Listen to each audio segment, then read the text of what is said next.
അംബേദ്കറെ അപമാനിച്ച ആഭ്യന്തരമന്ത്രി അമിത്ഷായ്ക്കെതിരെ പ്രതിഷേധം ശക്തമാക്കുകയാണ് പ്രതിപക്ഷം. രാഹുൽ ഗാന്ധിയുടെ നേതൃത്വത്തിൽ പാർലമെന്റിലെ അംബേദ്കർ പ്രതിമയ്ക്ക് മുന്നിൽ പ്രതിപക്ഷ എംപിമാർ പ്രതിഷേധിച്ചു. കൂടുതൽ വിവരങ്ങളുമായി ഡൽഹിയിൽ നിന്ന് ബസന്ത് ചേരുന്നു. ഇന്നലെ മുതൽ തന്നെ പ്രതിഷേധമുണ്ട്. കേരളത്തിലും പ്രതിഷേധം നടക്കുകയാണ്. അംബേദ്കർ അപമാനിച്ച വിഷയത്തിൽ പ്രതിപക്ഷം എങ്ങനെയാണ് പ്രതികരിക്കുന്നത്?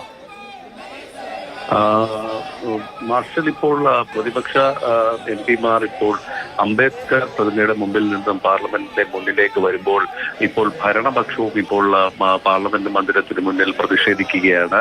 അതായത് BJP എം പിമാരും പ്ലക്കാർഡുകളും പിടിച്ചുകൊണ്ട് ഇപ്പോൾ പാർലമെന്റ് മന്ദിരത്തിന് മുന്നിലേക്ക് എത്തുന്നു. അംബേദ്കറെ പരാജയപ്പെടുത്തിയത് കോൺഗ്രസ് ആണ്, അംബേദ്കറെ ഇത്രയും കാലം അവമാനിച്ചതും കോൺഗ്രസ് ആണ് എന്നുള്ളതാണ് ഇപ്പോൾ ഭരണപക്ഷ എം പിമാരുടെയും ആരോപണം. നേരത്തെ കോൺഗ്രസ് പാർലമെന്ററി പാർട്ടി യോഗത്തിന് ശേഷം അംബേദ്കർ പ്രതിമയ്ക്ക് മുന്നിൽ നിന്നും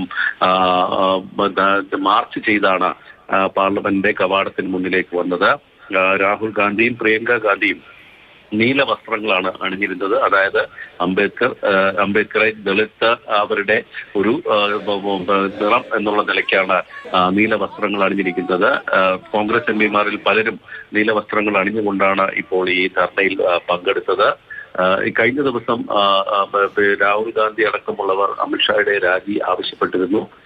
ഇന്നലെ രാത്രിക്ക് മുമ്പ് രാജി വേണം എന്നുള്ളതായിരുന്നു ആവശ്യം. പക്ഷേ അത് അംഗീകരിക്കാൻ BJP തയ്യാറായിട്ടില്ല.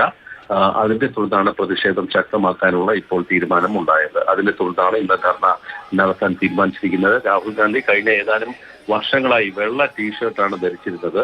അതിന് പകരം ഇപ്പോൾ അദ്ദേഹം നീല ടീഷർട്ട് അണിഞ്ഞുകൊണ്ടാണ് ഇന്ന് CPP യോഗത്തിലും ഇപ്പോൾ ധർണയിലും പങ്കെടുത്തത്. വിവരങ്ങൾ നൽകിയത്.